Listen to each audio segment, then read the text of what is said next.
আসছিলাম আমরা গ্রামীণ ব্যাংকে আমি টাকা মানে উত্তোলন লেগে আসলাম। আচ্ছা তারপরে আমি 6 লাখ টাকা তুলছি। 6 লাখ টাকা তোলার পরে আমি বাইরে আসি পরে একটা ওই রড সিমেন্ট দোকানে ঢুকছি। সিমেন্ট আর রড কোনখানে দোকানটা? ওই বর্মন অ্যান্ড কোম্পানি। আচ্ছা তারপরে আমি সিমেন্ট আর রড লইছি 6,000 সাড়ে 7,000 টাকার মতো। আচ্ছা ওই 6 লাখের ভিতরে থেকে ওইটা আমার টাকা মানে লইছে আর কি 7,500। তারপরে আমার লুট করতেছে সিমেন্ট লুট করতে সেই সময় কেন জানি আমার পিছনে আয়া একটা ওই পাউডার দিয়ে দিচ্ছে আর কি, চুলকানি পাউডারটা।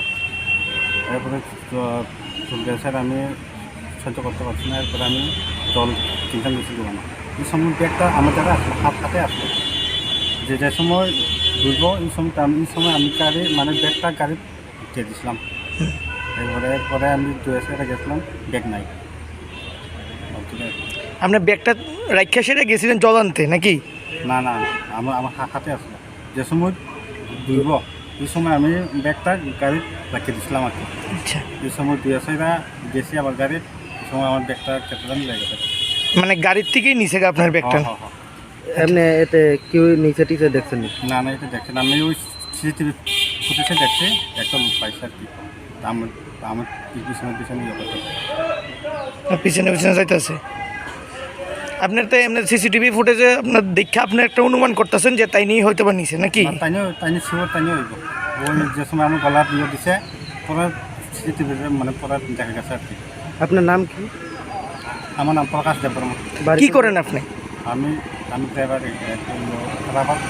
রাবার বিজনেস করি। বাড়ি কোন জায়গায়? পরে উত্তর ভরানি। আচ্ছা এখন কি থানাতে জানাইছেন নি এই বিষয়টা? জানাইছে। মানে ইয়া করছেন কি, জিডি এন্ট্রি করছেন, এখানে কেস করছেন? কি কইছে পুলিশ? পুলিশ কইছে তারা চেষ্টা করতেছে, এরপরে তারা দেখবো যদি কইছে। আচ্ছা আপনি এই লোকটার এমনি চিনছেন নি যে সিসিটিভি ফুটেজে দেখে সেটা কে বা কে? মানে ফটোটা দেখছি মানে আমি মানে তারা চিনছি না আর কি। চিনছেন না? ফটো আছে আমি। আচ্ছা